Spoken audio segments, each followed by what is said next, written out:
साबिक मरकजी मुमलिकती वजीर एमजे अकबर की जानिब से दायर हद के इज्जत केस मामले में आज समाअत होने वाली है। आपको बता दें कि सहाफी प्रिया रमानी ने एमजे अकबर पर जिनसी हरासानी का इल्जाम आयद किया था। पटियाला हाउस कोर्ट में आज इस केस की सुनवाई होगी। वाज़ेह है कि इसी मामले में एमजे अकबर इस्तीफा दे चुके हैं और सदर जमहूरिया रामनाथ कोविंद ने उनका इस्तीफा मंजूर भी कर लिया है। आज इस समाअत पर सबकी निगाहें टिकी हुई हैं। दिल्ली के पटियाला हाउस कोर्ट इस मामले पर समाअत करने वाली। हद के इज्जत मामले पर मजीद अपडेट हासिल करेंगे और रुख करेंगे दिल्ली का। हमारे साथ हमारे नुमाइंदे विनीत जुड़ चुके हैं। विनीत, दिल्ली के पटियाला हाउस कोर्ट में इस मामले को लेकर कितने बजे सुनवाई होने वाली है?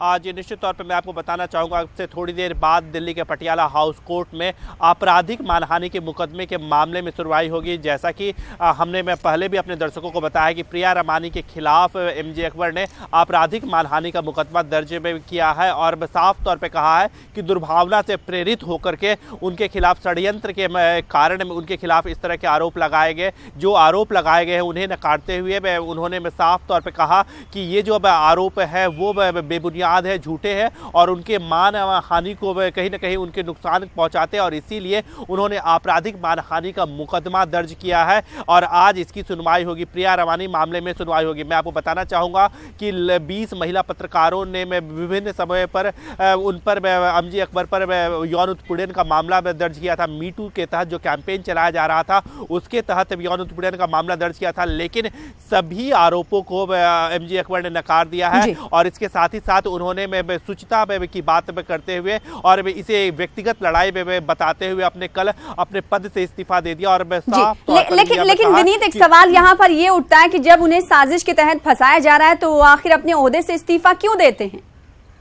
आज निश्चित तौर पर यही बात यहाँ पर महत्वपूर्ण हो जाता है। उन्होंने जो अपने इस्तीफे को दिया था, जब राष्ट्रपति रामनाथ कोविंद को उन्होंने अपना इस्तीफा भेजा था, तब उन्होंने साफ तौर पर यह कहा था कि वो चाहते हैं कि ये उनकी व्यक्तिगत लड़ाई है और वो उसे व्यक्तिगत तौर पर ही लड़ना चाहते हैं। किसी भी पद में से पद का इस्तेमाल जो है वो ये नहीं करना चाहते। साफ तौर पर वो दिखाना चाहते हैं कि जिस तरह से राजनीति में शुचिता की बात होती है, एक मोरालिटी की बात होती है, हाई स्टैंडर्ड की बात होती है, तो वो उन्हें वो पूरा करना चाहते हैं और इसीलिए उन्होंने यह इस्तीफा दिया है। जैसा कि मैंने पहले भी बताया कि उन्होंने अपने इस्तीफे में यह साफ तौर पे कहा कि यह व्यक्तिगत लड़ाई है और इसे वो व्यक्तिगत तौर पे ही लड़ना चाहते हैं। किसी पद के इस्तेमाल से इसे वो प्रभावित नहीं करना चाहते और इसीलिए उन्होंने इस्तीफा दिया। उन्होंने यह भी दावा किया है कि उनके खिलाफ जो आरोप लगाए गए थे वो सारे आरोप बेबुनियाद थे और इन आरोपों में कोई सच्चाई नहीं थी और इसीलिए उन्होंने लीगल एक्शन लिया है